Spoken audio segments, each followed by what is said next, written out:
Hello, everybody. This meeting of the Zoning Board of Appeals will be conducted via remote participation to the greatest extent possible. No in-person attendance of members of the public will be permitted, but every effort is going to be made to ensure that the public can adequately access the proceedings in real time. This meeting is being recorded, and within 48 hours, a link of the recording will be posted on the town's website or town social media page. The following members of the board, Bridgewater Zoning Board of Appeals, are participating remotely. Myself, Brian Heath, Chair, Anna Klimas, Vice Chair, Dan Greenberg, Member. During this meeting, all votes of the board will be taken as a roll call vote. The following Bridgewater town staff will also be participating remotely. Bob Ruley, Director of Economic Development. Steve Solari, Building Inspector. And so at the start of the meeting, everyone's mics will be muted. The board's mics will be unmuted throughout the whole meeting. And as it appears on the agenda, we only have one item on the agenda, but the project representatives' mics will be unmuted. If the project is a public hearing and allows for public comment, we'll ask you to use the chat feature to ask your question by listing your name and address and your question. Chair will recognize all questions in order. You can also use the raise my hand feature in the participant menu, and it'll be unmuted when the chair recognizes you. Again, please state your name and address before asking your question. If you're on the phone, you can use the *9 raise your hand feature to ask your question. So we will get started. We have, as I said, one item on the agenda. It's a public hearing for Broad Street project. They're looking for a variance. And also they're appealing a determination by the building inspector. So right now, who do we have representing the applicant? Chairman Heath, this is Tom Keene from Churchill James. Thanks for having us. With me tonight, I've got Bob Cormier, who's a project partner, our attorney, Rod Pellegrini, architect, Chris Brown, and Jeff Farrell from JTA, Gabe Crocker from Crocker Design Group Engineering. And just as a point of order, to align with the agenda, we thought we'd focus on the variances of the mixed-use building first, and then go to public comment. And then we would do the appeal and the variances for the townhomes, if that works for you. Sure. Great. I'll turn it over to Bob Cormier, and he can start our presentation. Where's the raise your hand feature?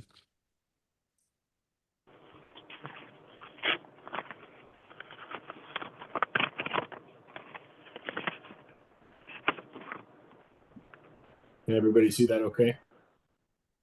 Yes. All right. Very good. So Tom just introduced our team here, just faces to the names here. But let's just jump right into it. So just quickly on my background, I'm Bob Cormier. I'm a partner on this project. Born and raised here. Grandfather. Can I interrupt you for a second, Bob? Can we just mute whoever's got some sound going on there? Horrible audio. Just sounds like someone's. Yep, I'm doing it right now. Hang on a second. Thank you. Sorry to interrupt you, Bob. Nope, quite all right. Okay, thank you. Thanks. So, like I said, I'm Bob Cormier. I'm a partner in the project. Born and raised here. My grandfather was a selectman in the 70s. I'm now raising my three daughters here with my wife, Courtney. And over the past decade, I've bought and sold and developed and represented a variety of projects across many verticals of real estate. But just to give a little background on how we got here today. So about 18 months ago, I made a conscious decision to make improving this site kind of my top priority. If I'm going to elect to keep my family here, and even driving to Roach Brothers became almost a trigger. As I drove by the old Friendlies that we used to visit as after Badgers games or Bob's Breakfast, where I would go with my grandfather. But seeing the condition and mismanagement of the site it's difficult to not make it personal. So I engaged with the previous owner, with multiple developers that I had existing relationships with over the next 6 months, and most of which landed between 90 and 100 units to make the deal pencil or feasible for financing, which I'm not supportive of. But this project has been well circulated in the development community over the last 5 years or so, and with really no interest. And that's giving the challenging site and the building and financial climate right now. But Churchill James was open to taking kind of a creative approach and develop a project that works with and for the community. So 12 months later, we're here. And with that, we'll spend a few minutes on the project overview, and then we can pull up as much detail in the plans as you'd like. So at a high level, the project consists of a mixed-use street front building with 66 apartments and roughly 6,000 square feet of ground floor retail, which will likely be 2 tenants, and then in addition to the 8 luxury townhomes for sale on the rear of the property. The mixed-use building includes a club room, a fitness center, dedicated parking on site, inclusive of a parking garage. And then lastly, we'll renovate and revitalize the existing restaurant building to bring a 7,000 square foot, 200-seat restaurant with a vaulted barrel roof and a patio for outdoor dining. And then as you can see from the siting to the right, our intention here is to maximize the street front commercial and align with the comprehensive master plan, the visionary reality and form-based code. So I guess in addition to the retail space, the club room, the fitness center, the ground floor also includes a beautiful lobby, a leasing office, a mail room, and 3 shared workspaces. The intention here is to create really a space where the community can live and work and exercise and eat and so on. And then from a residential mix perspective, we're focusing on 1-bedrooms with 2/3 of the units being 1 bed, which is a clear housing need. Let's start to get into the renderings here. So on the left side, you can see the outline of the assemblage, and please make note of the irregular depths on the site that we'll reference in a moment. But to the right, you can see a street level rendering. So this building is utilizing high quality material, all within the design standards of the zoning requirement. It's maximizing street front commercial, and it's creating a pedestrian only walkway between the commercial and restaurant space. And from an architectural perspective, the use of materials from the black glass storefront to the neutral awnings, to the black and white siding at the top of the structure really breaks up the facade nicely. And most importantly, we're achieving this while staying within the building height requirements. And then to highlight some interior renderings, I do want to make it clear that the build quality and design here are best in class, and we've invested quite a bit in the interior design of the building. And this extends to the fit and finish inside each individual unit as well. I think an important thing to note is that we need to build a product, obviously, that is maximally appealing, because at the end of the day, we need to lease it. And lastly, I want to spend a minute here and highlight the full site layout. So as you can see, there's a nice contrast between the brick facade of the restaurant, the awnings, and the siding of the mixed-use building. It's a very well balanced site, and you can even see in the back, we'll have some more detailed renderings of the townhomes, but you can see them there. A few things to point out here. Number one, we're widening the sidewalks for pedestrian safety, for the creation of the new vegetative islands that you see there, and to create a more walkable atmosphere. We're also prioritizing safety. So we have external fire doors, very accessible fire room, new hydrant placements throughout the site. We have clearances for the largest fire department equipment and full endorsement from Chief Slash in the department. And what may be the most important aspect, and is typically overlooked, is a top tier lighting and landscape plan with very mature plantings and stone masonry to really make the building look like it's been there and to create that ingrown village feel. I doubt it. While still being in, within our 10-foot setback requirement. And our landscape architects, MDLA, did a phenomenal job here. Now to get into the variance specifically, I'll pass it off to our counsel, Mr. Pellegrini, to comment here. Good evening, everybody. Rob Pellegrini. My office is on Main Street. Before I begin, I'd just like to thank Bob Rowley and Steve Solari. I know this is a brand new ordinance, and writing an ordinance from scratch is not an easy thing to do, and interpreting it certainly isn't the easiest thing either. So I just wanted to acknowledge them both for helping us through this process and getting us to this point. Really quickly though, so what we're having here is the need for a couple of variances. Both of them relate to the main building that you saw on the plan. So the proposed mixed-use building is 20,303 square feet. 9.8.6.3 of the ordinance maximizes the square feet to a maximum of 6,000 square feet. So as you can see on the screen, the variance is for 14,303 square feet. The other variance from the ordinance is also 9.8.6.3. This is because of the width of the building. Similarly, this ordinance restricts the width to 200 feet, and we're proposing a 210-foot width. So the request for variance there is for 10 feet. We have actually very good lot shape and topography to make the arguments here. As the ZBA knows better than anybody, we have to show an irregular lot shape and some unique topography, which we have. The lot shape, we're combining several lots. However, it leaves us with half a dozen side lot lines. It's a very unique shape that's not something that you see elsewhere, basically in any part of the community. And as well, the topography, if you're driving from south to north on the road, you begin in the mid 80s as far as feet above sea level, and you go down to 70. So the slope from one side of the lot to the other is about 15 feet. As you all know as well, this dramatically impacts stormwater management, building placement, and how you can put the parking on the site as well.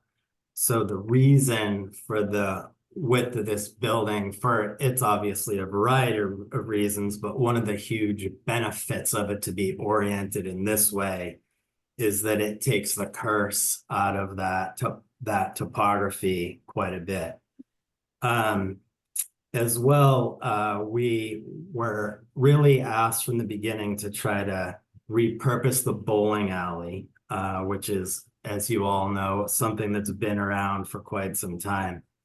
So keeping that on the lot also really limited what we could do as far as dealing with the grade.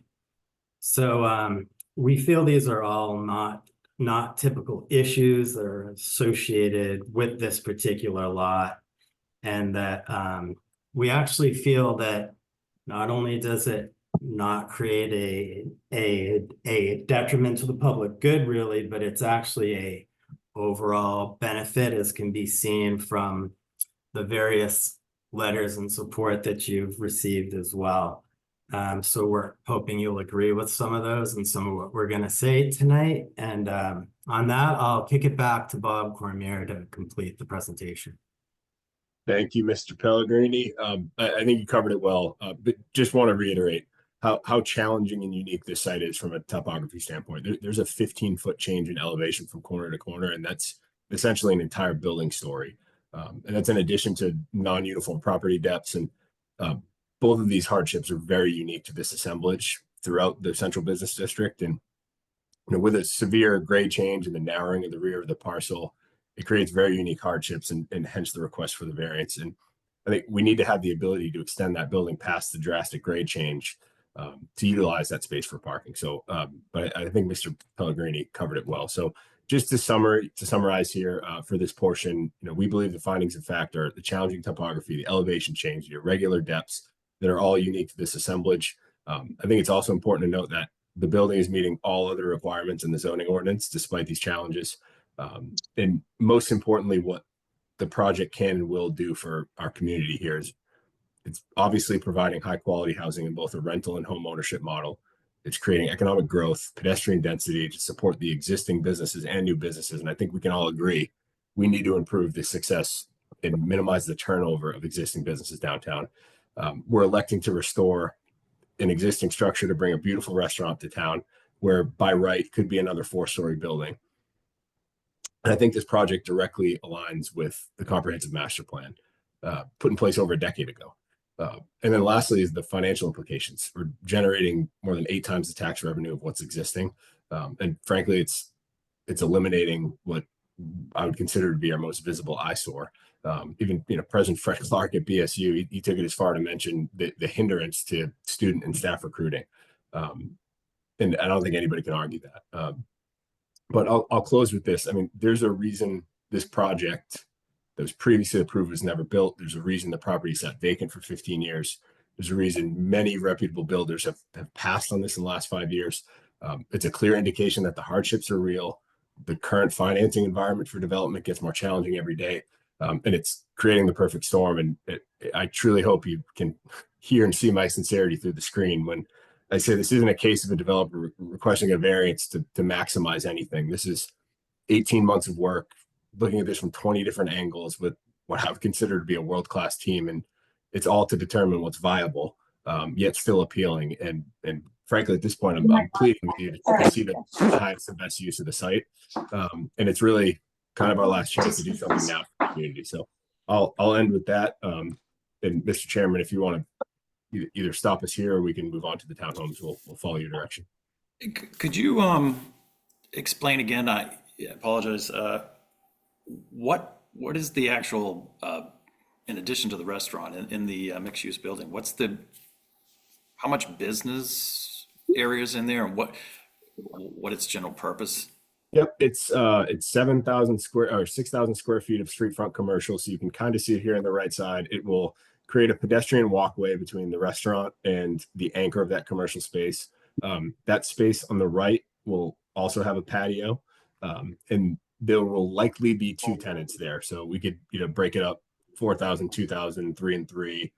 Could potentially have 3 tenants at 3, 3 and 3. But the idea here is to have potentially an all-day cafe or a local retail shop or something like a tap room on this corner that has a patio that's next to the patio of the restaurant.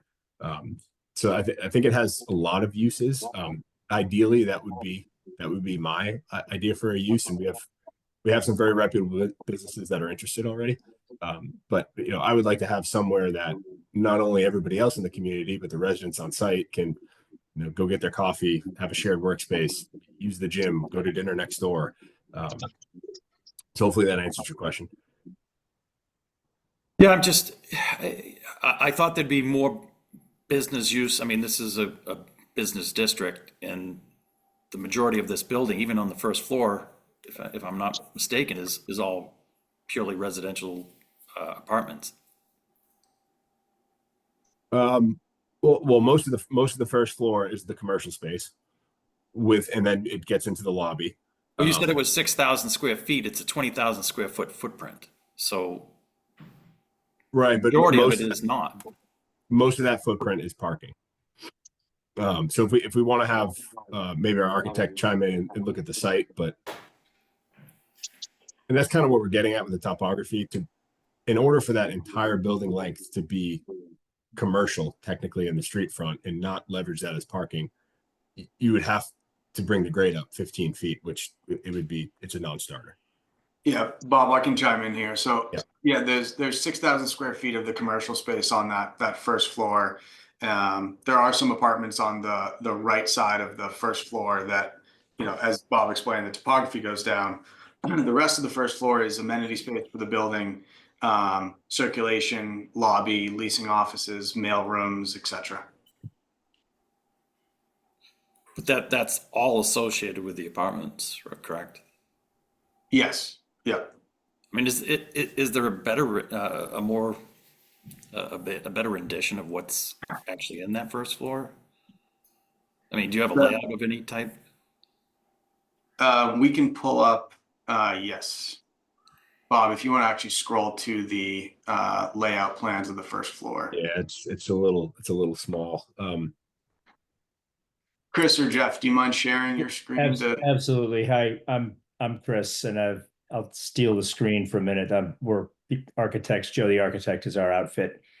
Let me just throw what we have right here. Yeah. All right. Can you guys see this? Yes, sir. Maybe a couple zooms would be good. Yeah, absolutely. Sorry. It is, and I'm in a dark backlit room, so let me just go to the ground floor, right? We're in the code analysis here, which is always the unfun part. here we go.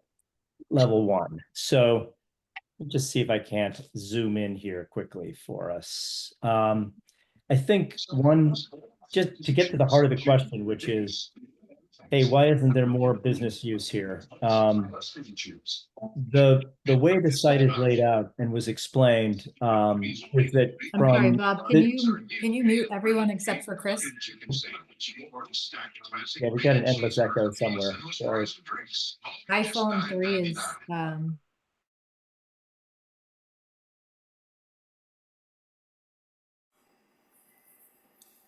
Okay. At the bottom of the page, the lowest corner, or the corner that you're sort of seeing in that rendering, is a true full floor height above this other corner here. This is actually a half level above. Underneath it is parking, which is blocked, but it makes it pretty difficult to line the entire street. So what we did was we wrapped commercial around to create greater frontage, because one of the, as I understand it from planners, and maybe Bob Rulli, you could weigh in on this, what you're really after ultimately is storefront frontage, in addition to space, obviously. So we've sort of invented a pedestrian alley or court that returns up and faces the existing bowling alley, soon to be restaurant. So while 6,000 feels small on a 20,000 square foot site, there's a bit of a hardship from the slope that puts parking underneath it. And you'll notice as well, along this front face, we have to negotiate the slope with an elevated sidewalk, which goes up a few risers so that we can get entry, number one, for an accessible route to these spaces, and solve for that commercial frontage. So there's been some clever stuff that's had to go into making this work, but of the 6,000 square feet, you really have an optimized perimeter being just about half of that 6,000 square feet. So actually probably more when you tally it up, or I'm sorry, at least 50% or more of the overall square footage has access via this turned corner. Does that help explain? I can zoom out as well. Can you move to the dog on the building there? So is that this leg? Yeah. Yeah, so to go, well, we have to drop down a level as we advance north on Broad Street. So this is all unexcavated area underneath the commercial space, which is kind of good if we end up having a restaurant or something of that like, because you can get to the slab on grade and reroute plumbing fairly easily. And then, and what's not shown here is, because this is all subterranean and part of the garages as well, there's a garage entry off the side, set back by the required CBD distance from the street. It's farther than required. And so an entry driveway at the end takes care of traffic that goes in underneath the building. But all of this is a full story excavated underneath. And quite honestly, most of it isn't excavated. It still qualifies as a basement, but most of it isn't much excavation. It's a great way to shoehorn in and hide automobiles as the central business district overlay requires, and just sneak them in underneath while really enhancing what's happening up above, which is this energized commercial area, plus the energy from an entry point in and out of the building that, a significant percentage, we're hoping, obviously, take rail or walk into town. So they come out the entry and sort of energize this front commercial piece with human activity, which always generates better commercial use. So that was the thinking, at least as a way to strategize with the slope and try to minimize the impact of this building footprint wise on the site, yet deliver sort of as much sort of enjoyable, accessible frontage to Broad Street. And you'll notice as well, obviously, we're at the south end of Broad Street, or southwestish end, as it exits toward the center of town. So that's the goal. So I understand you've gone down under, you've put in a parking garage under. So what is above that? Is that, which is showing here on this, the dog leg, is that at the same level as the other? Let's go to an elevation. We might have a prettier I one. think, Mr. Heath, what you're getting at here is that the units on that dog leg that you see here, this is a little bit misleading. Yeah. From the street front, those are actually almost a full story above the street front, given So the elevation change. that dog leg does not hit the same level on floor level as. No, it's a considerable drop off. Yeah. it doesn't. And this was from the submission. Here you can see the slope dropping off, and it actually does a pretty good job being, I won't say level, but not, fairly tenable when you're on a sidewalk, passing on down. But then at this point, it really, really does take a dive. And if you walk the site, you can see. So we tried to keep the commercial end up toward the flat. And there's, as mentioned here, I'll zoom in because I can't even see this. There's a few risers here to get up, a couple risers here, but there's a little bit of an elevated terrace leading to the entry point for the residential part. And then as you advance north, we tried to minimize the impact of this sort of hidden area of garage underneath, which, let me see where our levels, we don't have a level down here, but it is on nearly a full story, just exposing a bit of the corner so that the garage entry can happen almost at grade. And then noticing this, you'll see, let me zoom in a little more. Sorry, you guys, it's just what you want to look at the end of a long day is some technical drawings, but level, we called it 1.3, but it's really elevated above the commercial or ground level at 0.0. And then from that, and what allows that to happen basically is that commercial space, and this is in the CBD ordinance, requires a minimum floor-to-floor ceiling height, which is far grander at, I can't remember, Bob, was it 12 or 14? And anyway, trying to remember the numbers there. I think it's 12 feet clear. You end up with a taller first floor in the commercial, and that enables you to basically pull the floor of that ground level for residential upwards, because all it really needs is, Jeff, what are we at 9? Is it our floor to floor is 11 something? I believe we're 8'11" floor to floor. 8 foot 11 floor to floor. 9. Okay, so just about right. So anyway, in other words, this commercial level is. All right, so just looking at this, and then on the right side of it is the dog leg. All four, stories which will be inhabited are all, in essence, apartments. Yes. And then there's 3 levels of apartments, and there's a total of 66, you said? Yeah, I think Correct. Yeah, correct. It's 66. Overall, let me pull back out. We've got an overall sort of sheet at the code level. Code analysis. Well, anyway, I think actually our presentation probably presents it better if we want to switch back to that. Yeah, it's 66 units, 44 one bedroom. Yeah. I'll stop sharing and I'll. So So for the parking, what's the average size of these one bedrooms? How many square feet are we talking? You got to quiz us on that. I have that. Yeah, I was gonna say. So our one bedrooms are anywhere from 740 square feet on the small end up to about 800 square feet on the larger end. And then our 2 bedrooms, vary in size. We also have a sort of variance of 1 bedrooms plus a den option. But those range anywhere from 1,160 square feet all the way up to 1,250 square feet. Let's see how good Brian's memory is. Here, I found the sheet. Do we have square foot? Yeah, here we've got unit counts right here. Let me get a little. Wow, your memory is far better than mine. Jeff. So there's variety of units, and as Jeff was noting, and all of this is tallies up to the 66 unit layout.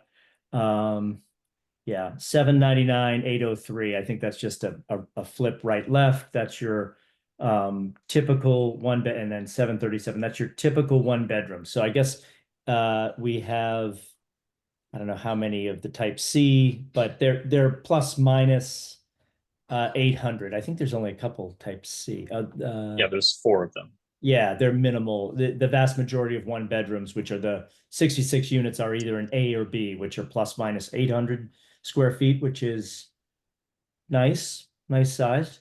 And then hovering around just 1150, 1160, 70 right here are the 2-bedroom D, E, and Fs.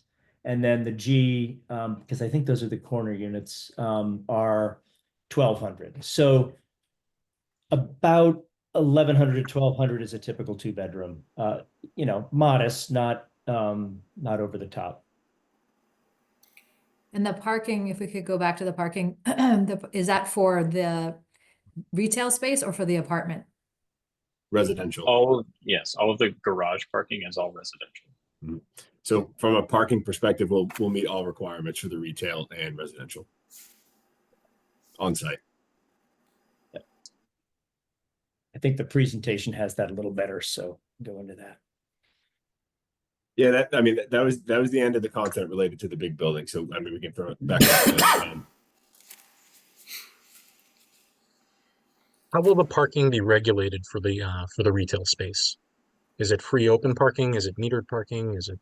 It'll be free open parking for the metered space for the retail space. Designated on site, signed and everything, but free open.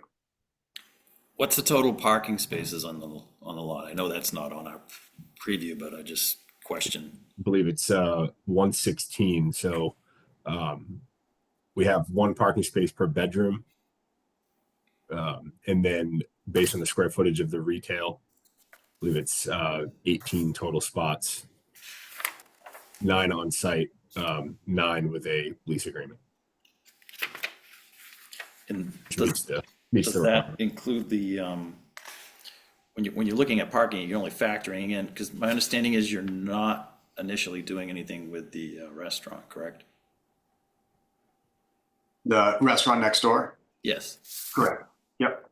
And We're gonna go with the mixed use building and the townhomes hopefully first, and then move on to the restaurant building. but does your parking in this location include parking required for the restaurant? No, we'll have to find additional parking for that. I'm sorry, but how do you find additional parking? The restaurant will be a 5 o'clock on, so we know there's a lot of local businesses that don't have a 5 o'clock on use. So we've been working with a couple of local banks that, they've noted that people don't even come to the banks much anymore in person. So their parking lots are sitting mostly empty for the majority of the day. So they've been very open. The university is more than open to both of their lots on either side of the train tracks. So we've had some great conversations with folks in the neighborhood. Yeah, but I'm sure I just want to add to that, in the form-based code, there is provisions for off-site parking when there is a written agreement for that parking. It doesn't always have to be on site. Yep, as long as it's within 500 feet in a written agreement, that's what we're working on. Have great progress. Thanks.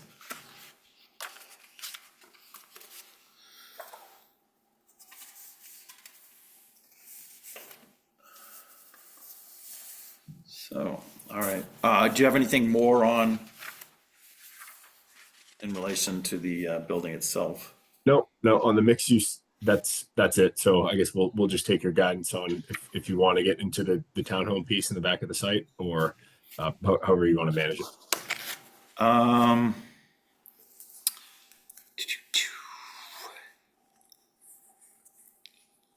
I think let's take it separate in relation to the, I don't know. Yeah, this was a tough one. Dan, Anna, any preference? I think maybe stick with this one. Yeah, Yeah. all right. You mean in terms of opening up for comment? Yeah, Yeah, I think I'd like to maybe hear what people are going to say about this before moving on. okay.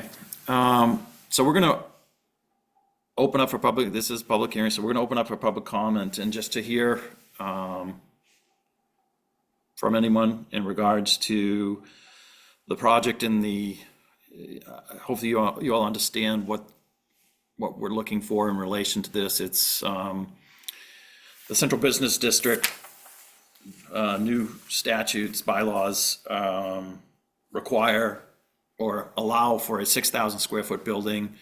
The applicant is looking to do, and that's the footprint of the building, to do a 20,000 square foot building. As you saw, it's a sort of an L-shaped building. That would be a 14,000 square foot variance that they're looking for. Additionally, under the zoning for the Central Business District, the building width, which is along this street, is limited to 200 feet, and the design is 210. So this- I would just ask that if anyone in attendance would like to comment, you use the raise your hand feature. I will call on you as I see you. When you are called to comment, you give your name and your address, please. So the first person, the hand is up is Janet's iPad. Hi, Janet Hanson, 665 Pleasant Street, Bridgewater. Thank you. There's a lot of questions on this.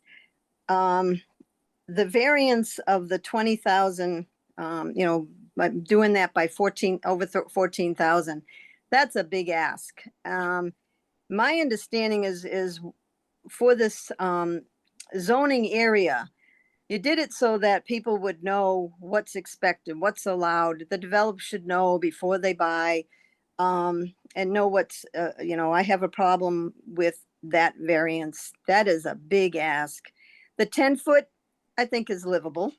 But that's a big ask. The other thing that's disturbing is the design. That is not a historical looking, keeping in mix of what the town looks like. That design, pardon me, but is terrible. It's doesn't fit. It's big, too big. And I just find that hard. And I know a lot of residents wanted it fixed up, but they were all hoping for commercial. I think a lot of people don't realize, because they don't pay attention or not able to pay attention. I don't want to say something other than that, that this is all going to be residential with a few commercial. And residential is not what people are asking for in this town. They're asking for commercial. And I understand all the arguments as to why you need it, but it's still that size of that building, the design of the building does not match. It's going to be it's tall, doesn't fit the historical small town feel. And I thought that they were required to do that.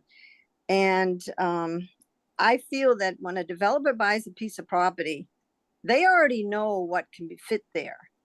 So, you shouldn't buy it if you don't think you can do what you really, really want to do. So I just feel that the building's too big, doesn't fit the design of the town. Seeking that size of a variance is way too much. And, I don't understand the sidewalk. Is it flat sidewalk for people that don't want to go to the businesses? Or if you're walking down the street, do you have to go up a slope or down a slope? I wasn't quite sure on that, but I hope this doesn't get approved and go back to the drawing board. Thank you.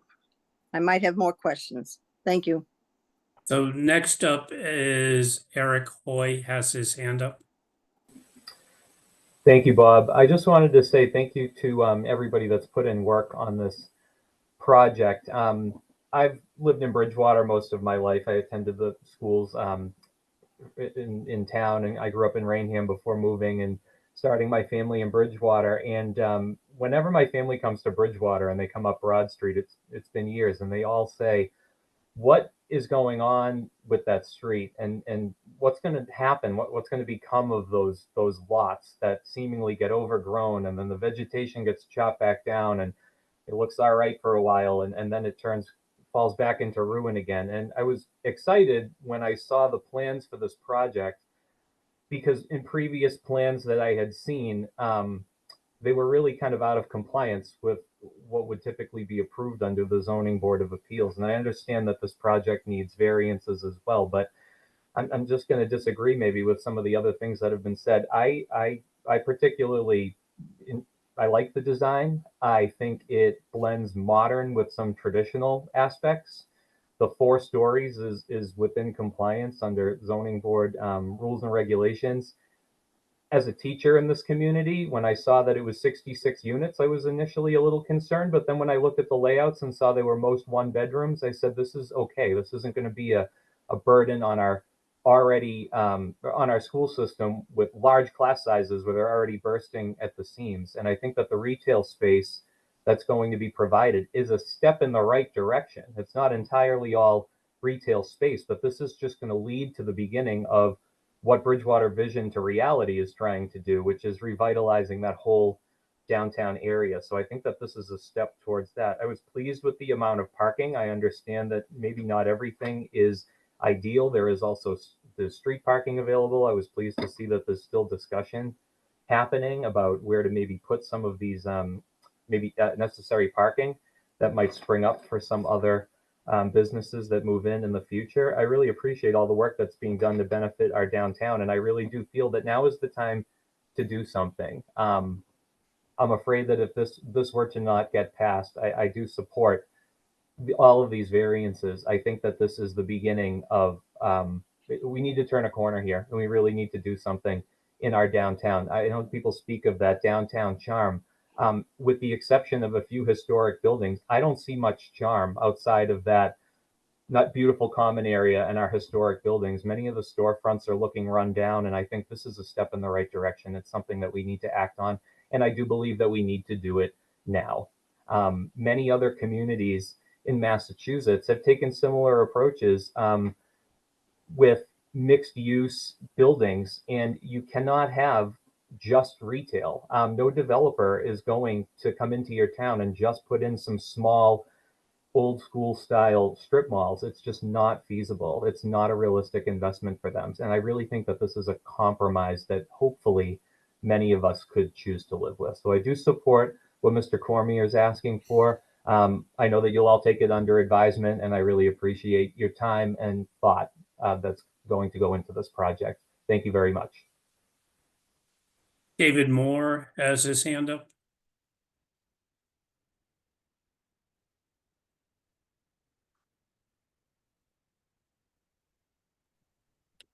Okay, my name is David Moore, 54 Flag Street in Bridgewater. I've been a resident of Bridgewater for it'll be 75 years this summer. And I've also spent probably the better part of the last 30 years doing zoning. 20 of it in Bridgewater, and some in Wareham, West Bridgewater, East Bridgewater, and I support Mr. Solari's decision on all of the requirements for the variances. And I don't believe, if you read over Chapter 40A, none of these, my opinion, none of these requests meet the criteria for granting a variance. There are a lot of planning board issues I see here.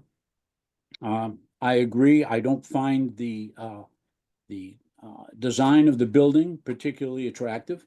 I know what was there before those buildings burned down.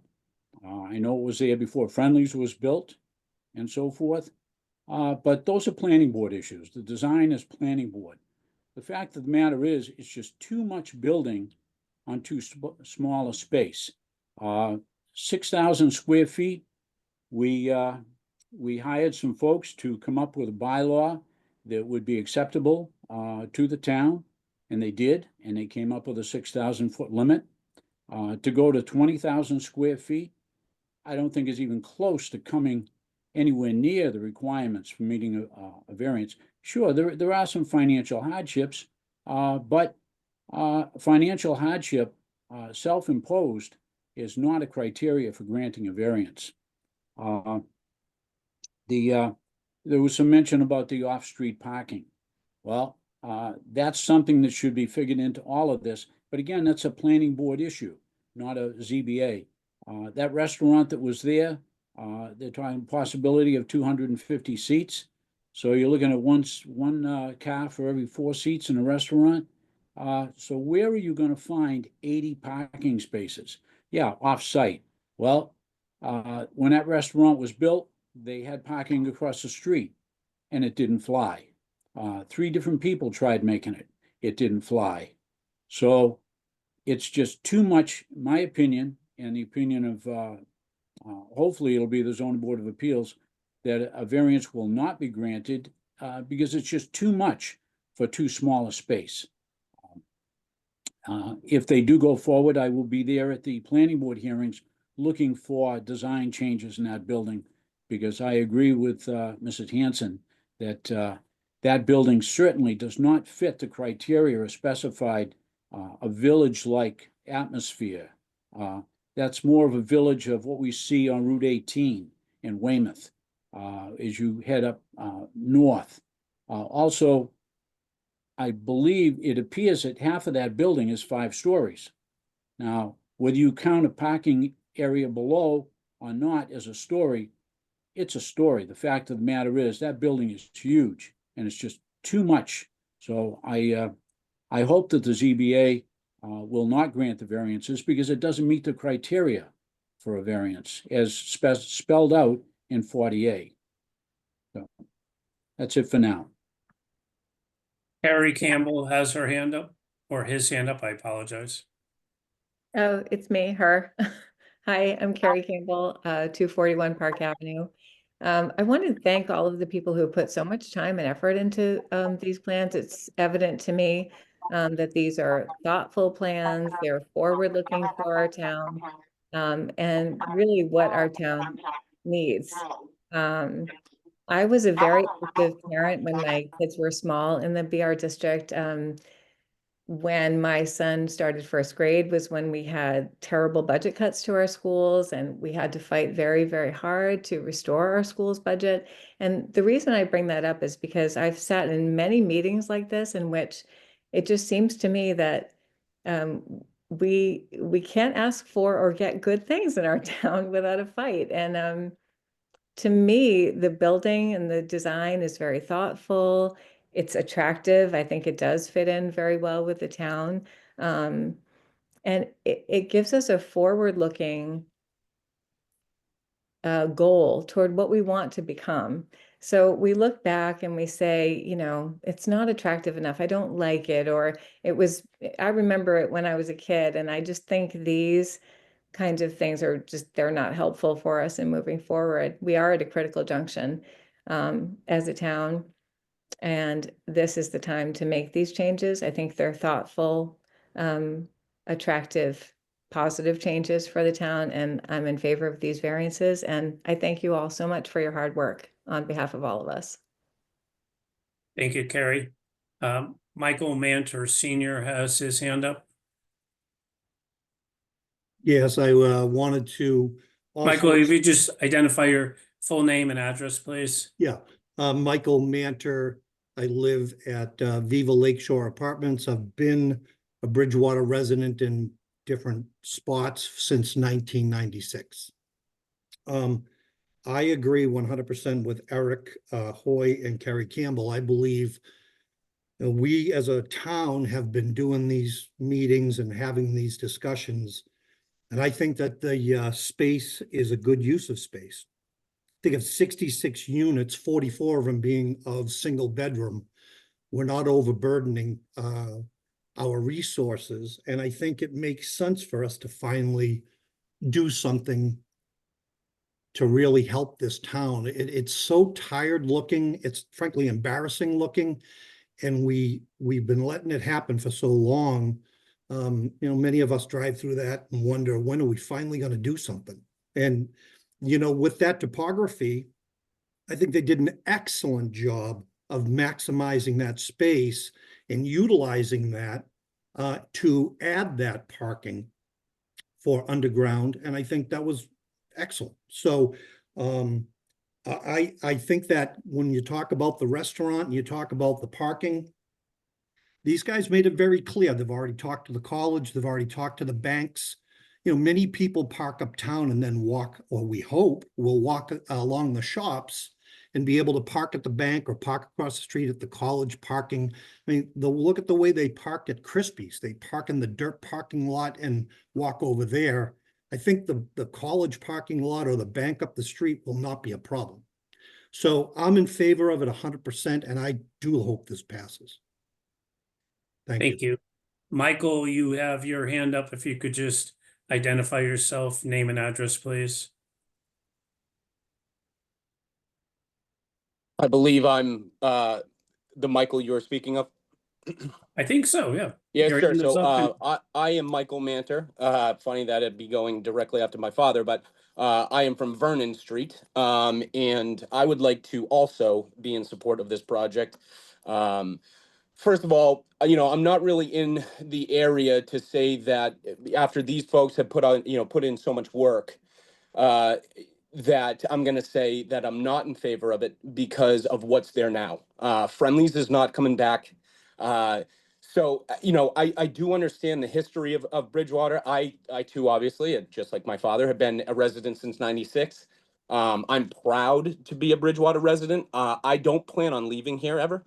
I have a lot of stake in the town right now. I have children, and I do feel like a facelift is something that we do need. And I think that if we as a town can kind of, I think a bad word be, mature, but the history of Bridgewater is so fruitful that if we, do a facelift, I think that we can continue to be proud and in a nice little town with a little bit of features. I mean, we have a university here, so there's people going in and out.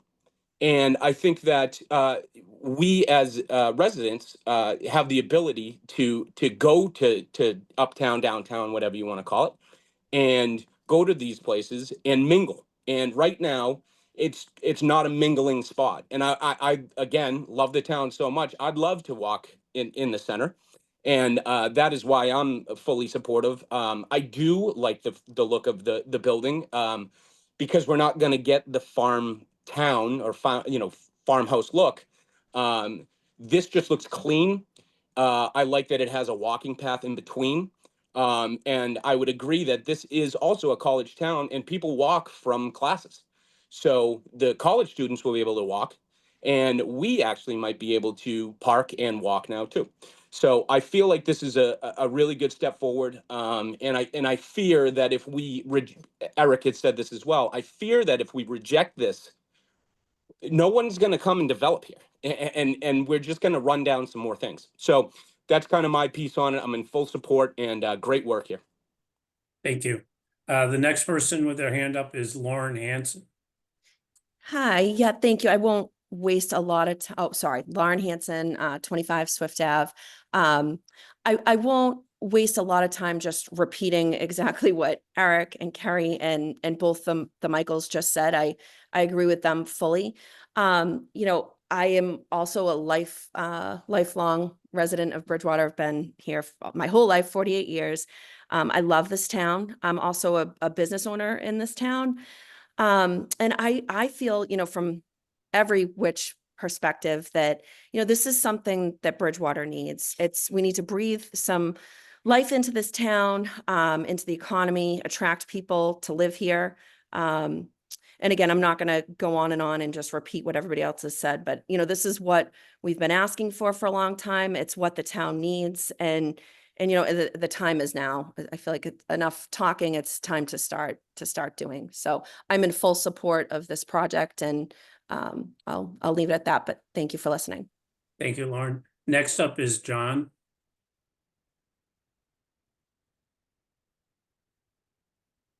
Can everybody hear me? Yep, John, just if you could, your name and address, please. Yep. Sorry about that. So my name is John DeFlaren. I live at 33 Pearl Street. Myself and my wife, who is unfortunately not here today, she's on vacation, lucky her. We're also in support of this. I'm going to kind of echo what Lauren said. Not really much more to say than has already been said, but the thing that really appeals to me is the design of this plan. The fact that, you have a building in the front that's where it looks like it belongs. And then you have townhouses in the back that, as a butter to this project, as actually one of the physical butters to this project, that was very appealing to us. We did not want something where this has to get changed or somebody else comes in and has a whole new idea where they are changing everything up. This is very appealing in the fact that we feel like we will still have neighbors at the back of our property instead of, a mixed use building that we're going to have to, have directly in the back. So we hope this variance passes. We are in, full support of this project, and we hope it goes through. Thank you. Thank you. Next up is District 2 Town Council Member Mark Lindy. Thank you. I appreciate the opportunity to address the group. I just want to go on record as being opposed to this variance. I think the project is too huge. This is the first thing under the form-based code right out of the box, and there's a huge variance being asked for. It's not a facelift. It's not a compromise. There's not enough parking. It's not a good design. It's not what the council passed with the form-based code. So I cannot believe the look of the building. It is not what I was told in the beginning. And as the council in the district, it certainly would have been nice to have a conversation. Thank you. Next up is Sean Regan. Yep, thank you. Just your name and address, please. Yeah, sure. Sean Reagan, 170 Harvest Lane. I'll be brief because I echo a lot of what the folks have said in support of the variance. I, like some others, am raising a young family here, and every time I drive through the center of town, complete eyesore. And I think, like people have said, the time is now to make changes. I think the design of the building balances modern with contemporary, and it brings much needed commercial space to our quote unquote business district that, in my opinion, is lacking right now. So I am in support of the variance. Thank you. Thank you. Next up is Donna Jewell. Donna, if you could just identify yourself, name and address, please. Donna Jewell, 50 Keith Place. I too am a lifelong resident of Bridgewater, and I have followed the CBDR development as Bob Rulli championed the regulations that eventually came to pass this past year. I think it's important that we relook at those regulations and stick to those that were established. The requested variances for this project are not minor. They are major, and they are a major deviation from our CBDR regulations. I fully agree that this property should be developed. It is an eyesore. I was fortunate to have the opportunity to speak to Mr. Cormier about a year ago, and it was actually last April, and I was really excited about the plans he had put forth at that point in time. But now I've seen they've changed dramatically. I think we need to look at this as the first project out of the box on our CBDR regulations. And one of the main requirements of that was a 6,000 square foot building. To go from 6,000 to 20,000 is just way too much. It sets a precedent. It sets something that others are probably going to ask for in CBDR. We spent a lot of time and money developing those regulations. There were public hearings and people compromised and came to an agreement on 6,000 square feet. It's not like we're looking for 6,100 square feet. They're looking for 20,000. That's a massive, massive change and a total deviation. I also don't see how this building, although it is a nice looking building, maybe for another town or a city, it doesn't comply with the CBDR regulations. That talked about a historic look and mimic a village scale. I don't understand where that came from. I'm also trying to look at the plans and get a clearer definition of the percentage of retail space. A quick calculation and looks like it's about 7 or 8% retail space. I would like to have that question answered if we could. I also thought that a large part of the goal here was to bring more retail downtown. Yes, to have the residential space there and the people in those residences to support the local businesses. But 5,000 square feet of retail is not going to attract many people. It's just not enough, and it doesn't comply with the CBDR. The hardship, I'm having a hard time understanding how we're defining a hardship here. The topography of the land didn't change after it was purchased. It was known ahead of time. So I'd really like to understand that too. The town needs to look at why we developed these CBDR regulations in the first place. We thoroughly communicated them. I know Bob really worked hard on communicating them. There were meetings throughout the town. And this project looks to me like we're totally walking away from that. I think there's a lot that can be done with the design to still go forward with these developers to help them through this process, but stick with our CBDR guidelines. I don't want to disagree with other people that say we need to do something there. Please don't take my comments that way, but we need to do it in compliance with what we have. This isn't in my view, a situation of a hardship. And I also would like clarification before we end tonight, exactly of how many stories this is with the parking added to it. It appears to be 5 in my view, but I'd like clarification on that too. Thank you. Thank you, Donna. Lynn Pearson, you are up next.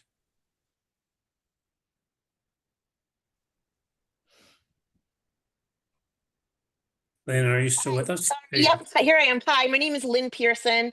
I'm from 15 Armstrong Court here in Bridgewater, and I have lived here since 2003. I love Bridgewater. My kids went through all the public schools.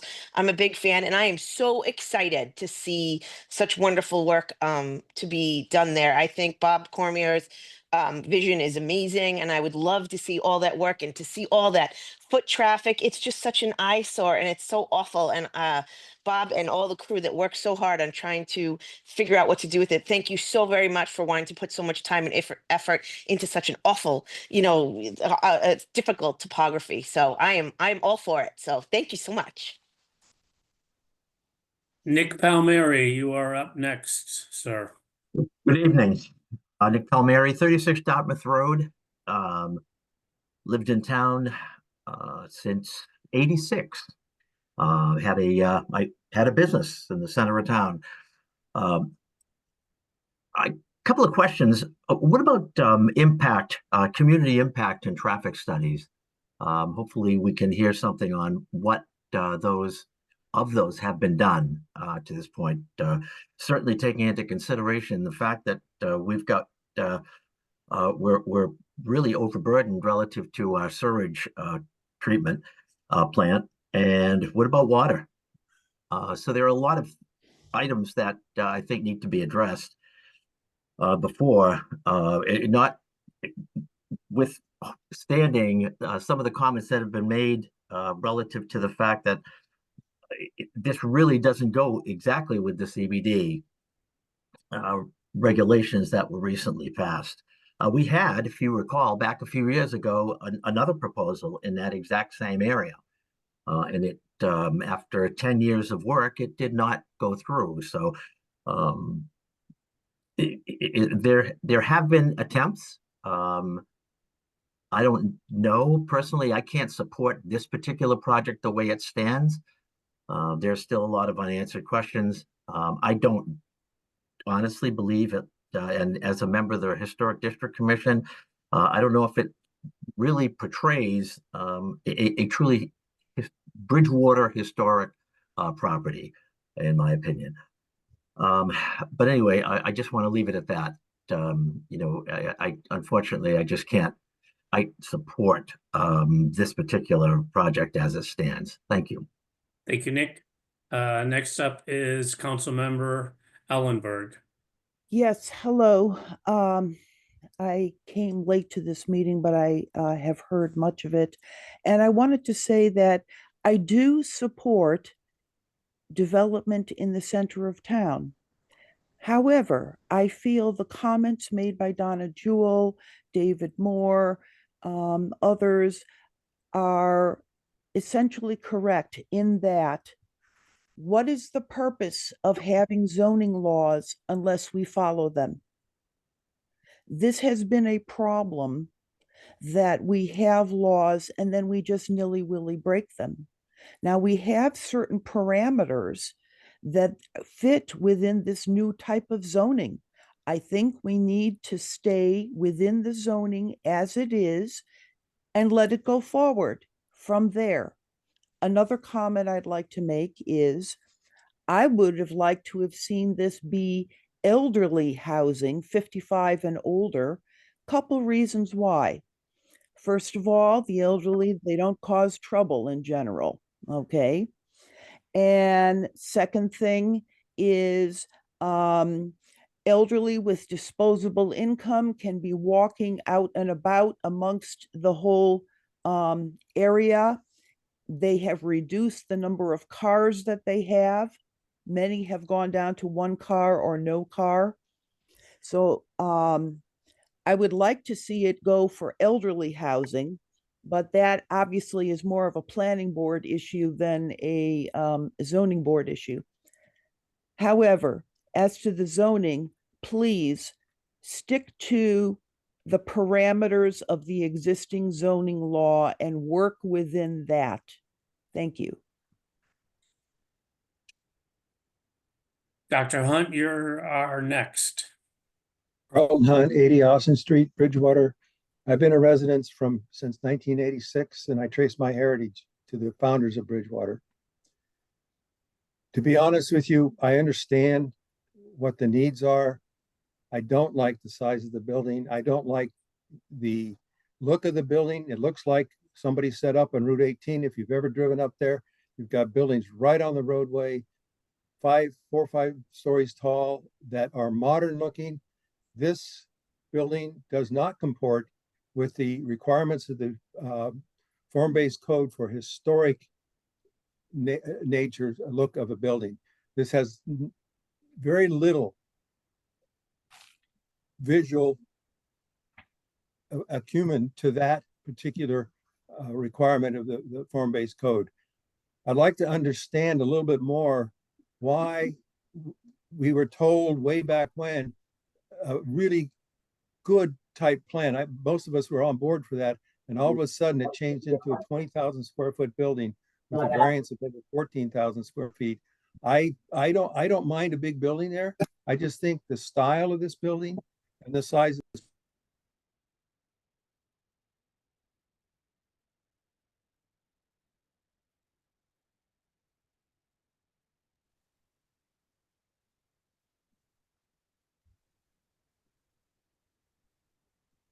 I think we've muted Carlton. Can we unmute him? how long was I muted? For 10 seconds. Yeah, just not long. Well, if you want me to continue, I will, but I've voiced my opinion. I think we worked really hard to get the form-based code to recognize and be compliant with the historic nature of this area. And this project right now does not comport. Thank you. Okay, I'm just checking in. Another council member Councilmember McKinnon has his hand up. Mr. Hey, Louis. McKinnon, you have the floor.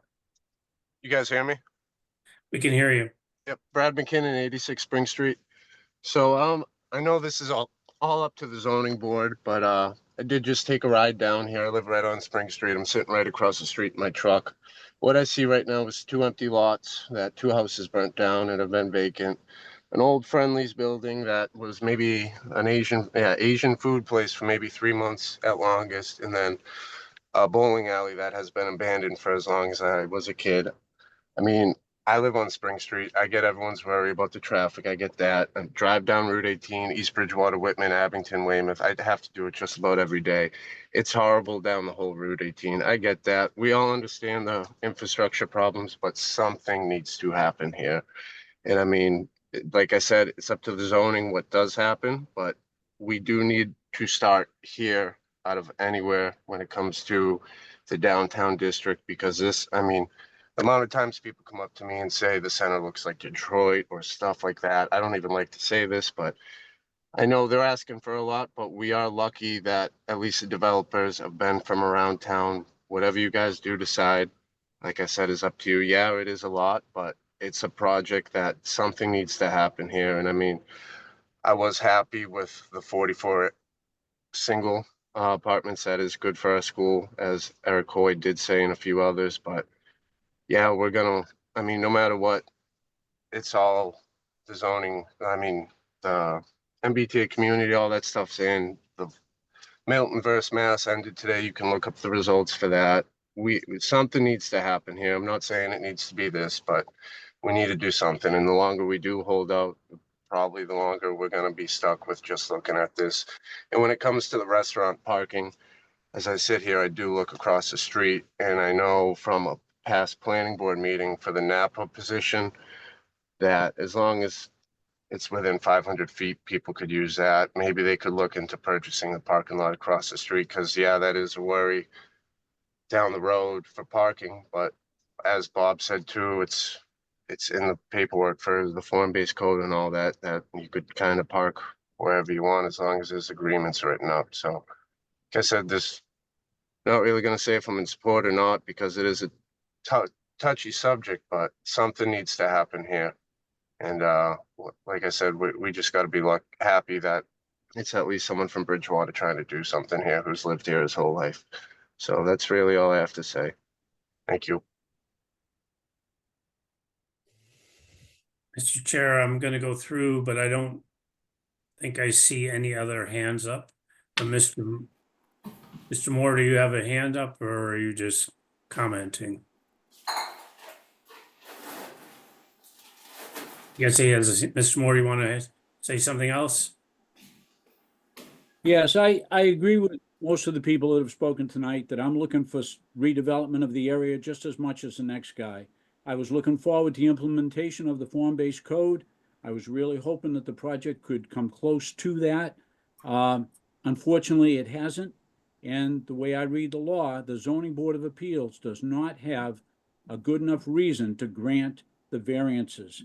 I asked that the proponent come back with a plan that fits the form-based code that was voted by the council, that was spent so many dollars developing. I hope that they can come back with that, because I want to see that area improve just as much as everybody else who's spoken tonight. But we got to do it by the rules. We just can't do it willy-nilly. Thank you. If you just mute yourself again, Mr. Muir. Janet Hanson has her hand up again. Hi, Janet Hanson, 665 Pleasant Street. Echoing what David Moore just said and what I've said before. And I want the people that are for this to realize we're not against something being put there. It's got to be done right. And what is the point of this town approving of a form-based code and having regulations if anybody can come in and get any type of variance? Like I said, they want 210 feet versus 200. That's no big deal. But this is a big ask. And as others have said, it sets precedent. If you allow that much of a difference, what's the point of us even having a form-based code? anybody, we're right back to anybody can do anything they want. And now it's delayed. And that was the whole point of having a check off list and all this stuff for developers to come in and know what is expected. And this is not a hardship because they bought it. They knew what it looked like. I think they just need to scale it down a little bit. And I have to admit, the design is not appealing. And it's not that we don't want something there. We just got to do it right. And we got to follow what the town has put in place. We can't just. Thank you, Ms. do it. Hanson. So, You're thank repeating you. what you I had know, said previously. I know, I'm almost done, but I just had to make sure from all the other comments, I want people to realize we're not against something there, but you have to do it right. Thank you. Thank you. Dr. Hunt? Just want to add one more thing to the ZBA. Whatever decision you do will set precedents for what's going to happen potentially across the street. And we could get multiple buildings that are 4 to 5 stories tall across the street. If you guys go ahead and approve this, I'm really going to ask you to take a really hard look and see if that, as someone else has said, maybe it was Mr. Moore, come back with a little bit more design that actually comports closer to the form-based code. And I think you'll have everybody on board if you do that. Otherwise, we're going to go down this road continually. Thank you. Councilmember Elderberg. Yes, I just wanted to say that I too want to see development downtown. And if it complies with the form-based code, I'll be all for it. Another thing is it definitely needs to improve its appearance. It is not attractive the way it is. Modern does not meet the quaint character of downtown Bridgewater around the common. So there needs to be an exterior redesign. Thank you. Mr. Lindy? Thank you. I just wanted to state for the record too, that I am in favor of development downtown, but responsible development and in line with what we were originally told. We passed the form-based code to make it easier, not harder. And this is such a huge variance from that. That is just too much. I think, I'm not sure who said it, but it's too much building for too little a plot. Thank you. Mr. Heath, I don't see any other hands up. Okay, then I'd like to move on to the other aspect of the agenda, and that is in relation to Mr. Solari's, the building inspector's letter in regard to the 4 duplexes placed in the back. Based upon the proposed plan, and it's kind of been said, the Central Business District standards, 9.8.6.2, general standard number 7, indicates that all uses shall conform to section 3.2 table of uses. Just looking at the things, I kind of agree with Mr. Solari's interpretation, and I'd like to understand a pushback on that. And where is Mr. Solari, whose job it is to interpret these, and not seeing it? So, Mr. Chair, I articulated in the memo I gave you and the other members, Mr. O'Brien, who is the town planner, is here. We're happy to articulate. I mean, we certainly respect Mr. Solari's position. We disagree, and I'd like Mr. O'Brien to speak to why we disagree.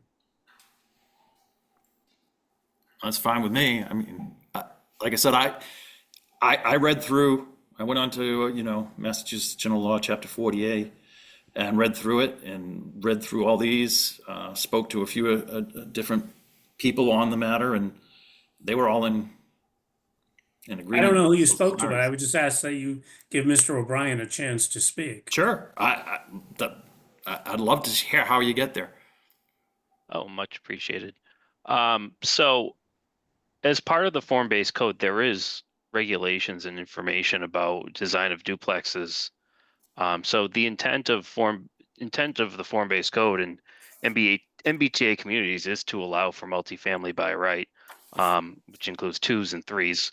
I understand Mr. Solari's standpoint in terms of the language as part of our ordinance, and there is issues with our zoning ordinances, as it does state that duplexes are not allowed in the central business district on a separate lot. But as designed, these are duplexes and a mixed use building all on one lot, which really doesn't have a strong place in terms of our zoning in our table of uses, but you would kind of look at that, unless they were on separate lots, as kind of all part of one mixed use multifamily designation. So just from my opinion, based on that, and I'll keep it short and sweet, just for the sake of time, is that I would just kind of consider those units as part of the overall mixed use development, as being that they're all kind of on the same lot. So if you have any questions on our end. Yeah, Mr. Heath, can I add to that for a minute? Sure. I understand I absolutely respect Mr. Solari's ruling that the way it is written is 1 2-family or 1 duplex on a separate lot, right? The intent there is for a small lot in the central business district to not allow for a tiny bit of retail and 1 duplex on their way. That's what we're trying to do here, is multiple townhomes on the same lot. And so you have 1 duplex on a separate lot versus multiple duplexes on the same lot. It's not what it's intended to prohibit. And that's kind of where we were confused, because even when you go into the design standards of the CBD, it specifically calls out design standards for duplexes, and it's plural. And that's there for a reason, right? That was the intent. And I agree that it should be written clearer, but any zoning ordinance, the first pass, I don't know that they're ever 100% the first time. So that's how we got there. It was honestly kind of confusing to us of why it was written that way, but that's how we interpret it. Look, the reason we have lawyers is because everybody interprets things differently. I can't say I 100% agree with you. I take a literal reading of the statute, and then I go to the tables and it's N, which means no.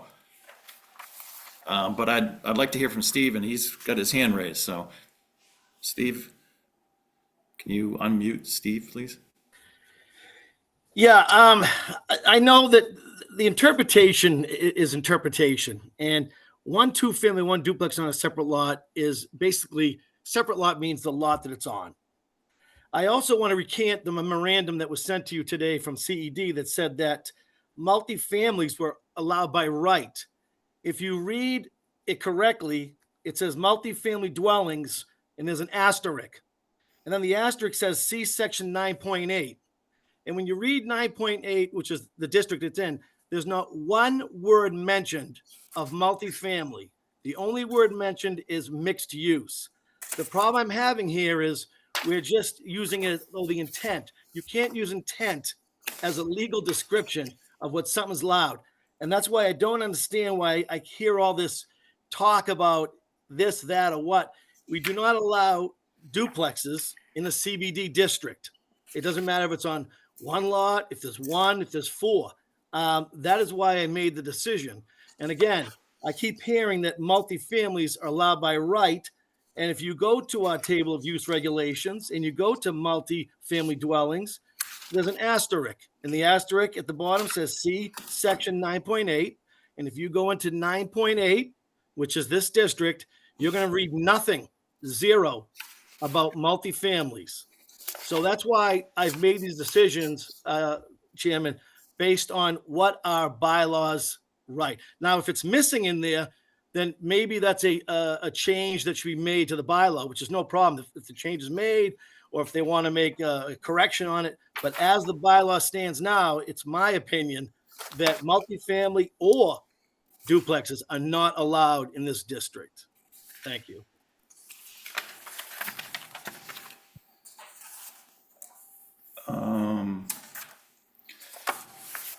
We've heard a lot from me and others. Yeah, I just, would, Dan or- and again, Mr. Chairman, I respect Mr. Solari's position. I don't need him to recant a memo that my office issued. He can disagree with us, but we've articulated what our position is. He's articulated his position, but I certainly don't want him making a statement that he's recanting what we submitted to you.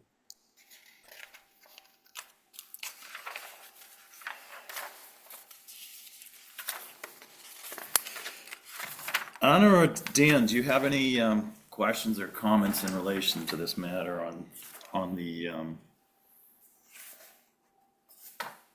townhouse duplexes in the back of the? I mean, guys, I think it's interpretation, and again, if it's not specifically in the statute or the bylaw, then it's considered prohibited. And I read the bylaw in the same manner as Steve did. You know, that's the way I interpret it. I did a strict reading. I look at the bylaw, and you got to read what's there. And my interpretation of what's there says, hey, exactly, go to 9.8.662, then which sends you off to the usage, and then it sends you over to the charts. And you look at the CBD and it says, you know, duplex. No. And I don't know, it kind of makes sense. This is a central business district and you're putting in personal residence duplexes. I mean, the comment was made by several people earlier, and I think someone actually said it is like, yeah, you guys correct me if I'm wrong, but this is a business district, and this whole building has 7.5% related to business. That's it. So I just want to weigh in on this. And, we had this issue come up with the Perkins Foundry project. Without any residential or housing development downtown, it is virtually impossible to attract any type of credit tenant retail businesses. If anyone can objectively walk through the downtown area of Bridgewater right now and say that we have the highest and best use of retail businesses, I will challenge you on that.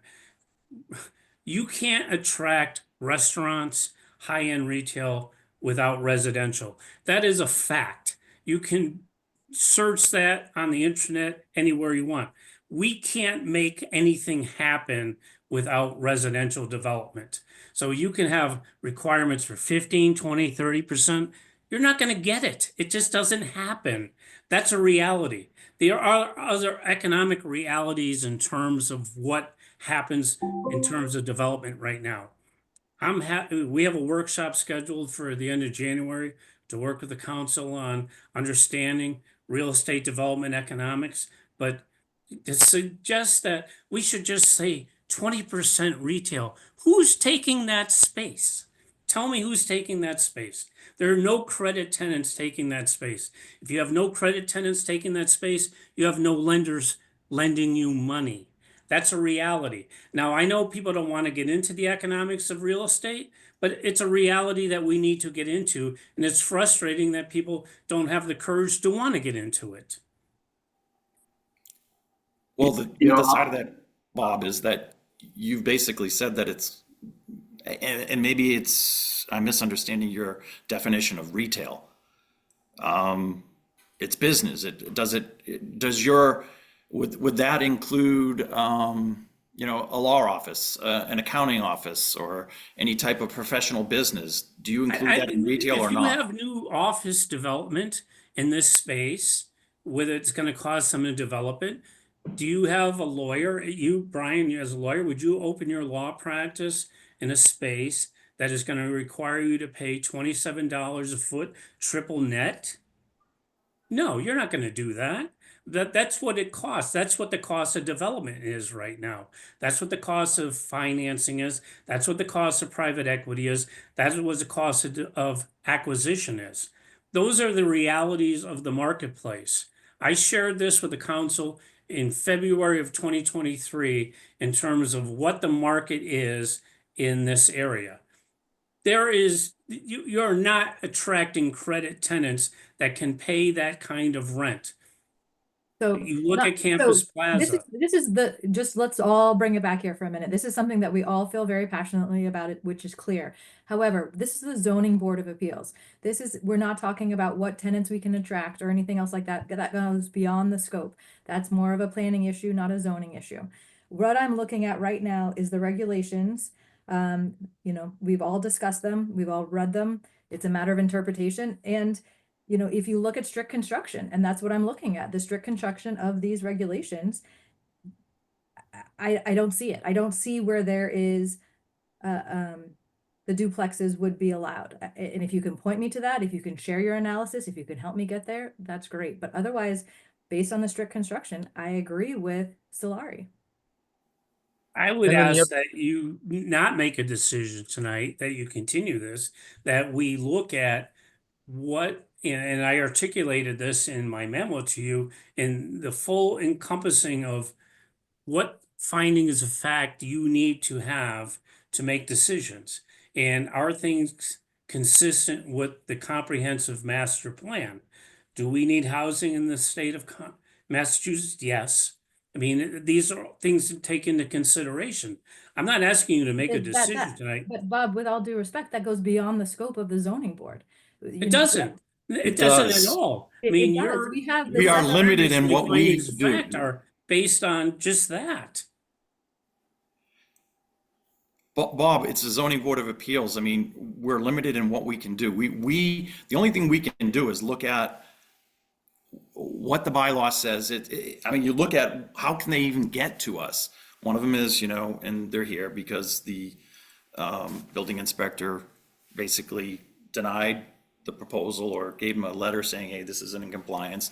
And the other one is that they don't meet the building standards or the bylaws. And that's what we look at. And then from our interpretation of that, again, we've always looked at and we don't look at it, at least in I don't even know how many years I've been on this now, 8 or 9. It's not just this one, because as soon as you go a 238% variance, that leads to the next one and the next one. And then where does it stop? And I think someone made a comment. Why did you guys even develop these central business district bylaws if you're not going to even apply them? Brian, I totally appreciate that. Honestly, I would have not, I mean, we were under some pressure from members of the planning board, former members of the council. It would make adjustments to get this approved.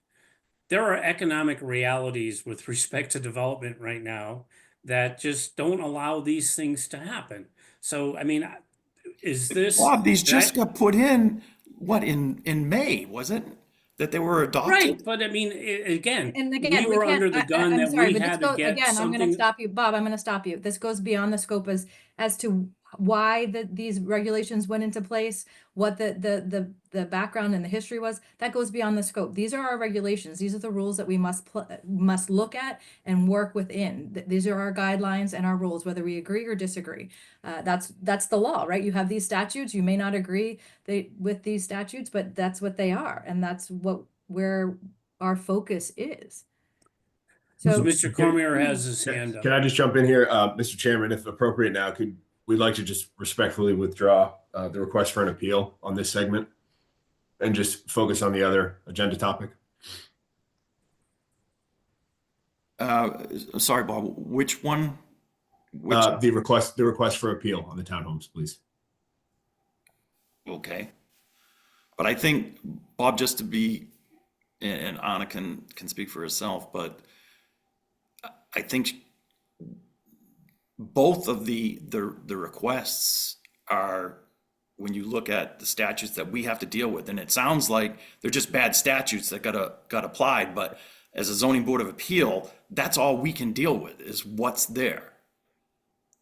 And as written, the variances requested are well beyond what, you know, the bylaws that were just put into place call for.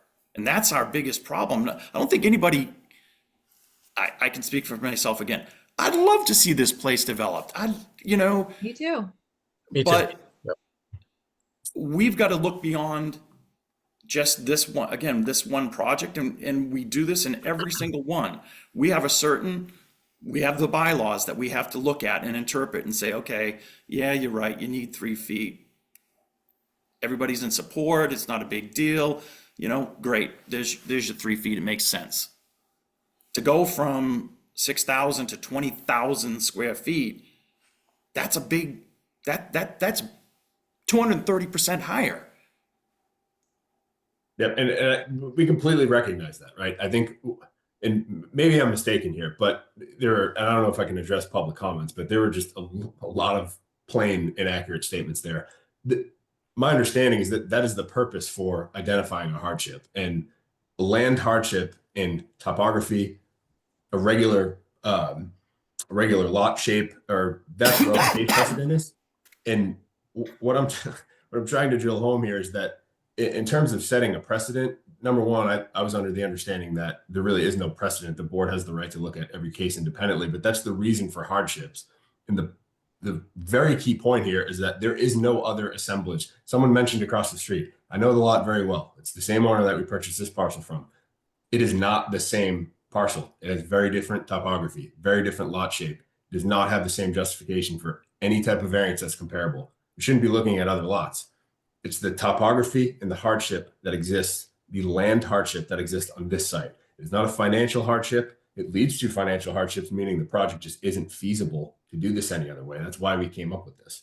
Well, I can jump in too. I mean, from a lot coverage perspective, we can get to relatively the same amount of square footage without any variances if we were to not have this topography. But the topography is really challenging.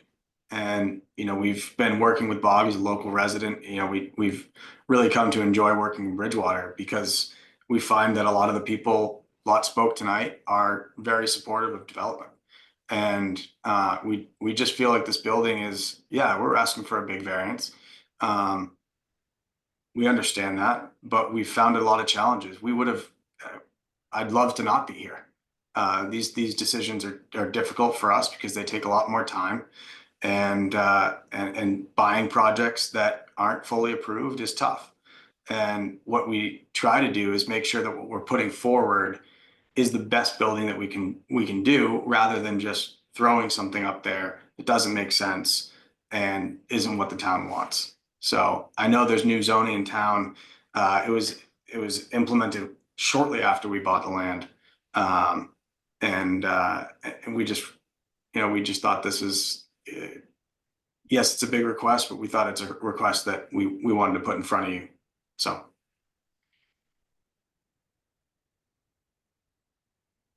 Look, guys, I appreciate it, you know, but having dealt with real estate as well too, it's like you knew the land when you bought it. You know, whenever, you know, and more if it's on a commercial basis, but when we look at land and this is again from a business perspective, we've always looked at it and said, okay, well, what can we do? What can't we do? Well,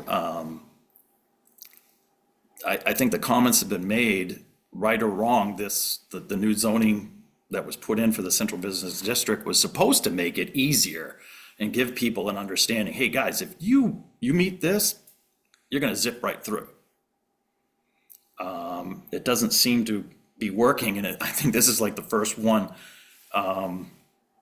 that's applying these, and which is difficult. Yeah, I think that's the point, right? I know they're probably good intentions, but when you put pen to paper, and actually have to do it on a site that's this challenging.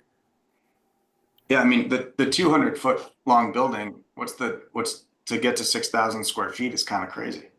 It's 30 feet. So to not be in front of a ZBA would be a 200. Yeah, but in the central district, guys, you know, you've got to have parking, and you know, the 200, I agree, because like 200-foot frontage, I mean, maybe if you took out from, what's that, bakery thing all the way down to the tattoo, maybe you can get 200 feet, I don't even know. There's just not space there. This is a very deep lot, you know, for central business district. But yeah, I looked at that too, and I'm like, 200, what do you get? 20 by 30, yeah, okay. Yeah, it'd be like a pencil. Yeah, Well, super but that's, unfortunately, that's the central business district. And the lot is unique. It's got a bunch of corners in it that make it very difficult to develop with the width, and that's again getting as much parking as we can. We tried to do this the best way we could. So I know Steve's raising his hand. Yeah. Let him speak. Yeah, the only thing I'm going to say about the topography is we created the 6,000 square feet per building because if you had, say, if you built 2 buildings or you built 3 buildings, then you could follow the topography. I mean, that is the whole idea of the building sizes. You could, you know, I hope everyone understands, you know, you don't just have to build one 6,000 square foot building in this lot. You could get 3 Right. 6,000 square foot buildings in this lot, which would follow the topography of the property. I just wanted to put that out there to make sure that people out in the audience don't think that you have to build a 6,000 on one lot. You can build multiple buildings, but they can't be more than 6,000 square feet. I just wanted to put that out there. And yeah, exactly right, Steve. And just to And underscore, I appreciate what Steve is saying, but you know what we're missing, and I'm happy to spend the time talking to people of the economics of what development is. Is that what we want? Do we want 4 single buildings that don't contribute to anything in terms of what we're trying to do? We can do that, but that's not what we want. You know, the approved project that never went forward, he couldn't afford to do that project because it didn't make economic sense. I mean, I would suggest that we continue this and not make a decision, but that's entirely up to all of you. I would agree to have the opportunity, and I don't know, I don't want to violate any meeting laws that I don't understand, but to be able to kind of formally respond to some of the comments would be helpful, even just to the ZBA after the fact. Because frankly, I think we're completely missing the point here that if you were to put 4 buildings, the whole reason that it's 1 building is because it's not tenable to do it in 4 buildings in today's environment. It's the reason the site has sat vacant for 15 years. It's the reason countless developers in the development community have passed on this project. No one's been able to make it pencil. If we walk into a bank and say we want to finance this project with commercial space, we will get laughed out of the room. Unless you have a nationally credited tenant, you know, if we're putting a Starbucks or a Target in there with a 15-year triple net lease, none of that is happening. You have to finance these projects with residential, and you get as much commercial as you can to still make it palatable for the lenders. That's where we're at here. And this site makes it abnormally challenging to do that because of the hardship of the topography, the lot shape, the odd depths of the lot. That's what we're trying to get to here. This is a very, very unique piece of land. And when we actually put pen to paper over the last year and tried to apply the new zoning standards, it simply doesn't work. I don't know how else to put it. And, you know, we hear that people understand that, but it doesn't work, right? And that's why it's been vacant. So I'm willing to speak to anybody more on this topic, but that's the reality of the situation. And frankly, before talking to Churchill James, I probably talked to 6 or 7 other major developers that had taken a very good look at this. They all landed between 90 and 100 units to make the deal pencil. It's as much as it's complicated, we're not putting people on the moon. they're all going to underwrite this deal about the same.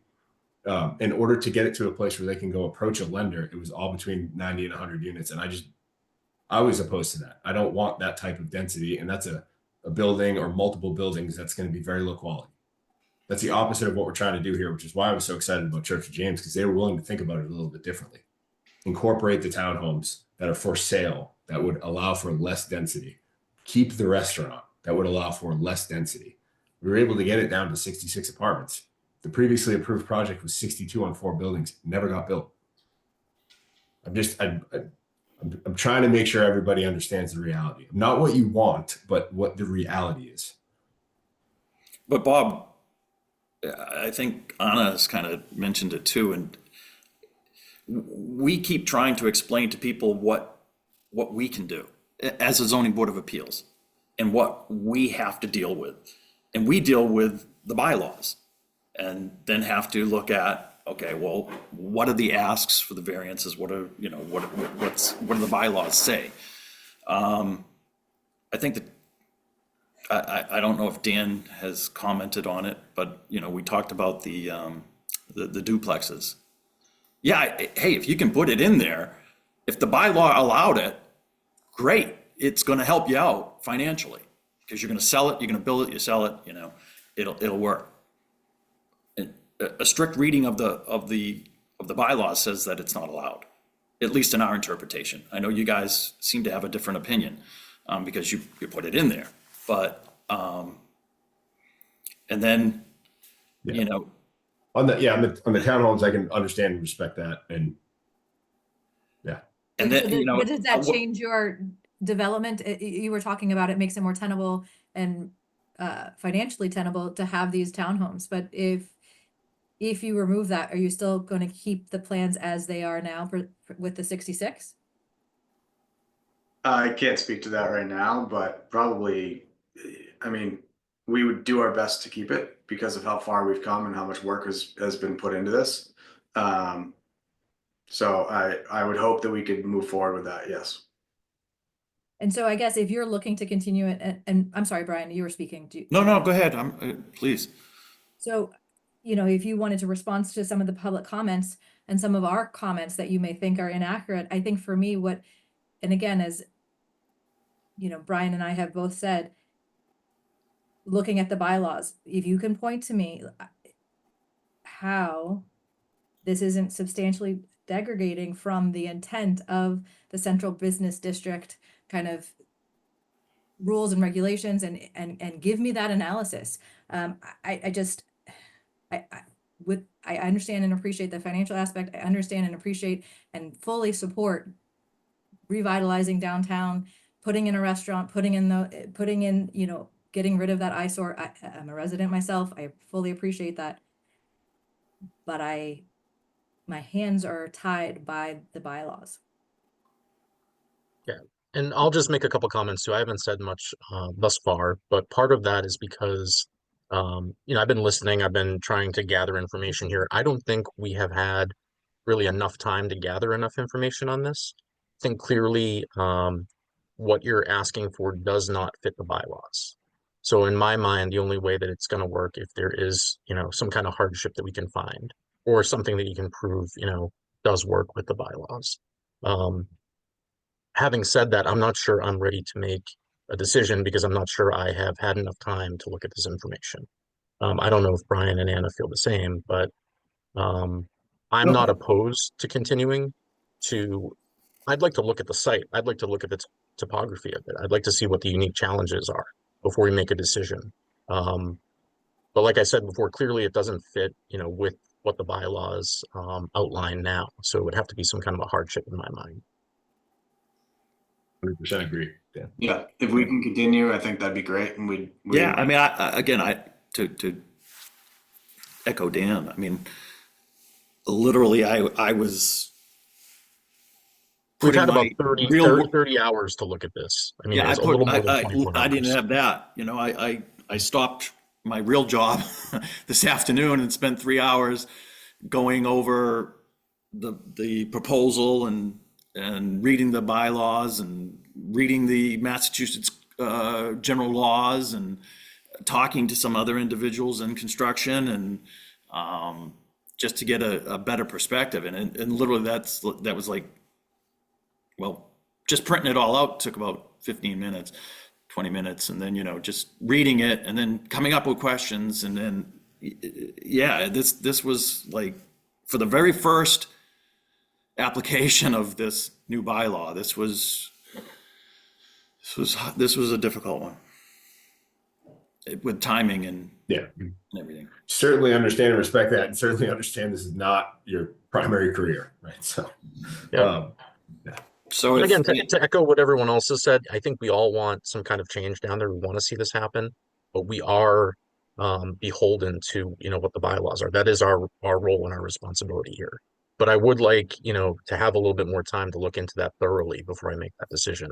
With, I just don't feel like I would be doing anyone, justice here if I were just to make a snap decision on whatever 24 plus hours worth of information. And I think, Bob, if you guys can, unless Anna has an issue with a continuance, because I certainly don't. No, I don't. You've listened to people, there's been council people, there's been other people in the industry that have commented on it. If you can come back and address some of those. I mean,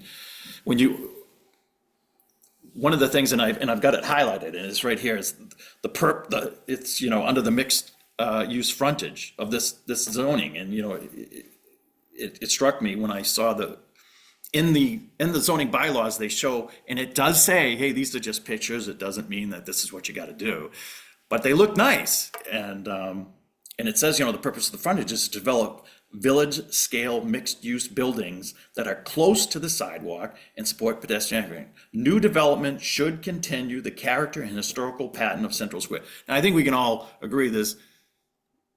All right, a character, and I've always said, if I won the lottery, I'd tear down the building next to the old, but I'd rebuild it with a facade in front and put a nice restaurant in there.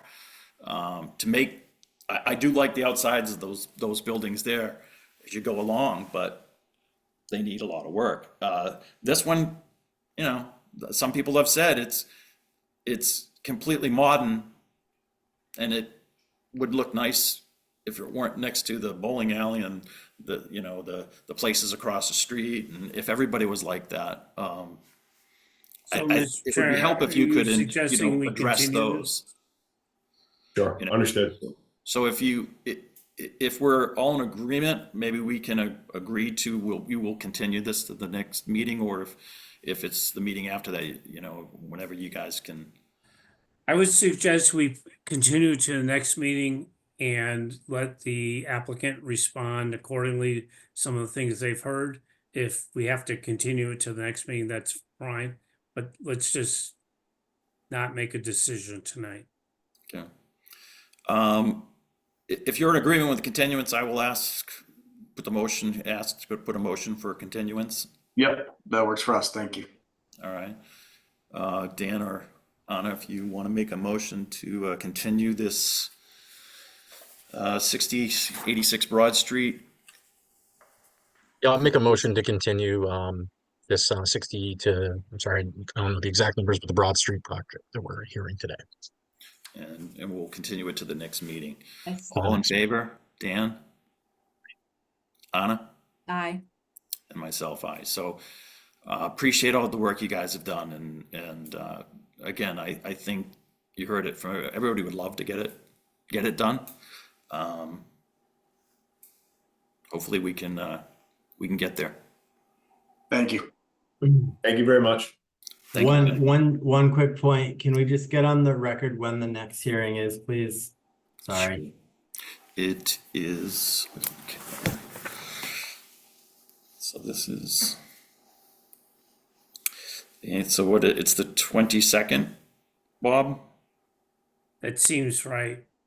I was hoping that no one was going to ask that because I'm away from my computer, but yes. Yeah, it's the 2nd and the 4th, and the 4th week, Tuesday of the month is the 22nd.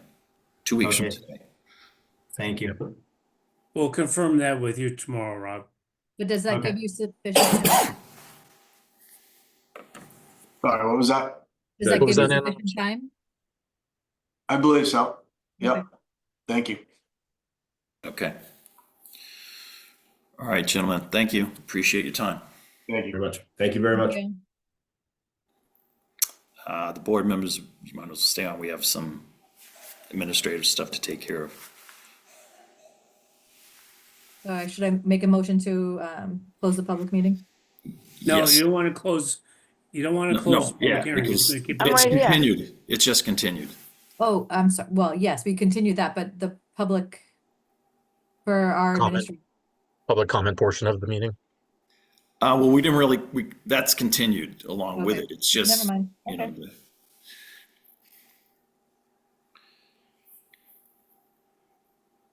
So the public hearing is staying open. You can move on. If you're going to approve the minutes, if that's what the next thing you're going to do, you can yes. just make that motion. Yeah.